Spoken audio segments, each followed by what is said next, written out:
అడవిలో కృష్ణుడి 3 రక్షణ మార్గాలు.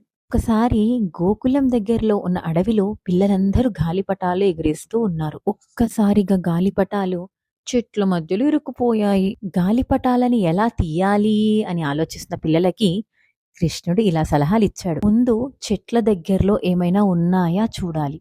అంటే అడవి కదండి, పాములు కానీ ఇంకేమైనా ఉంటే? అందుకనే ఆలోచించి ముందుకు అడుగు వెయ్యాలి. అడవిలో ఎవరైనా గోపాలులు ఉంటే వాళ్ళని పిలవాలి. సహాయం అడగడం కూడా ఒక తెలివే. ఒక చిన్న కిటుకు.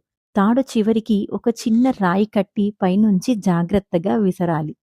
అలా వేయటం వల్ల ఒక్కొక్క గాలిపటం కిందికి వచ్చాయి. పిల్లలందరూ చాలా ఆనందిస్తూ కృష్ణుడి దగ్గరికి వచ్చి, "కృష్ణ, నువ్వు ఇంత సింపుల్గా ఎలా ఆలోచిస్తావు?" అని అన్నారు. కృష్ణుడు నవ్వుతూ ఇలా చెప్పాడు, "సమస్య పెద్దదైనా పరిష్కారం చిన్నగానే ఉంటుంది. అది మనం ఆలోచనని బట్టి. సమస్య పెద్దదా చిన్నదా అని కాదండి.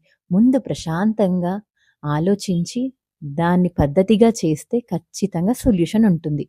అంటే సేఫ్ అండ్ స్మార్ట్ సొల్యూషన్స్ అన్నమాట. శ్రీకృష్ణుడు అప్పుడే మనకు చెప్పాడు.